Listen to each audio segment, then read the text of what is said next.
So it's that time and you're actually thinking about becoming a real estate agent and start selling or listing houses and hope to make some of those sweet big commission checks. But here's the deal, as a new agent, it'll take on average 6 months for you to even make money. Getting a license is easy as long as you have the determination and stay focused. From my experience, from start to finish back in 2016 when I first got my license, I was able to get mine within 4 months, and luckily I was able to pass everything in one shot. And if you were to fail a test or class along the way, it could set you back a week or a month, just depending if you have anything going on in your life or if you're 100% dedicated to becoming a licensed agent. So first things first, you need to be at least 18 years old or 19 years old depending on the state and have legal residencies in the United States. For me, I'm in California, so you have to be at least 18 years old. And if you meet both of those requirements, it's time to find an accredited real estate school. For me, I went on the online route, and the reason why was because it was flexible for me. You can study whenever you want and wherever you want. The only downside is that you have to motivate yourself to study, and you won't have the in-class type of experience where you ask questions, since that'll help you retain information a lot better. Since I've done my courses online, I'll mention a few places so you can check them out. Some may or may not have your state, and I'm not sponsored by any of them. So there's Allied Schools, Premier Schools, and Kaplan, and I'm sure there's more if you look into it. If you're curious, I took my courses at Allied Schools. The basics in California is that you need to take 3 courses: real estate practice, real estate principle, and 1 elective course of your choice. It could be in real estate appraisal, finance, economics, management, or whatever there is for you to choose. And the duration of those 3 courses from start to finish would take about 2 months to finish. And if you're motivated and pass everything in one, you could finish less than 2 months, which I did because I had no life. All I did was study and work some more. If you're like me, come join the club with me. I honestly just work for fun. Now, once you've passed your courses and got your hours in, it's time to submit your information to the state and schedule your state exam. Don't worry if you feel lost in this process, your school will provide you with further information on how to do it because each state will vary. Once that is all done and all information is submitted, now you wait. You wait until you get the green light to schedule a time to take the state exam. This should all happen within a month, but other states might vary. Since I'm in California, I would say that from the time I submitted my information and actually sat down to take the exam, it was little over than a month. That's because I was aiming for an early exam date. Now, if you're nervous about taking the state exam because for some reason you forgot all of the information that you studied for on the online course, there's ways to prepare yourself for. For example, look into the real estate exam prep study material on Amazon, which is least expensive, or sign up for those in-depth training, which is called crash courses. That's usually like a 2-day or all-day training where an experienced agent gives you the ins and outs on how to take the real estate exam. I'm not going to lie, I've taken one of these courses before and it helped tremendously.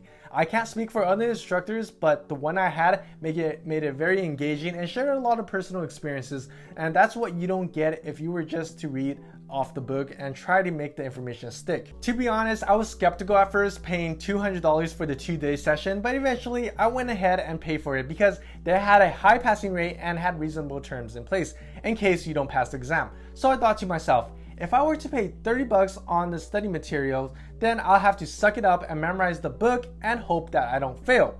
Oh, by the way, if you do fail and retake the exam, you have to pay for it, just in case you're wondering. So I took everything into consideration and decided to do a crash course. I'm not saying a crash course is for everyone. I just thought that it helped me, and in California, you'll need at least 70% or better to be considered passing. So yeah, I wasn't down to retake the test. Once that's all said and done, congrats on passing your real estate exam. I hope.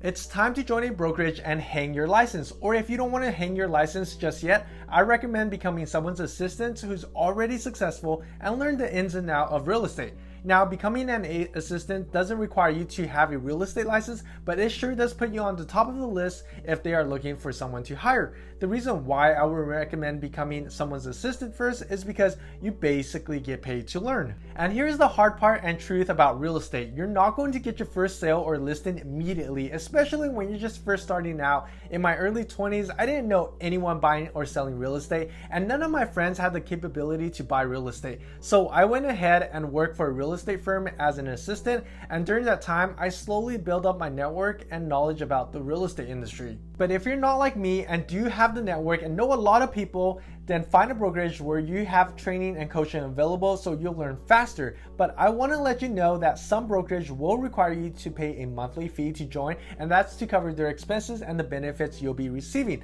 Plus, your commission split might be lower, and that's just depending on the brokerage. And if you find a brokerage with the 80-20 splits, meaning that you get 80% of the commission and 20% of it goes to the broker, that's actually really good. But obviously, you have to take consideration of what kind of resources they'll provide for you. Typically, what I've seen nowadays are from 60-40 to 70-30 splits. But for those who don't have a monthly fee, you'll basically get no resources or limited training, and that won't help you grow your business. For those, you can easily just find an online brokerage to hang your license, which I don't recommend because you'll eventually need help when you do your first transaction. Overall, don't expect being a real estate agent is easy and you rake in the big commission checks. Every day is going to be different and you'll be constantly learning. Heck, I'm still learning today, and there's a lot of time and work you have to put into it, and most of the time you don't even get paid for it. So if you're going to do this, expect to have at least 6 months of expenses saved up so you don't have to worry about not making any money during the time when you're growing your business and building your network.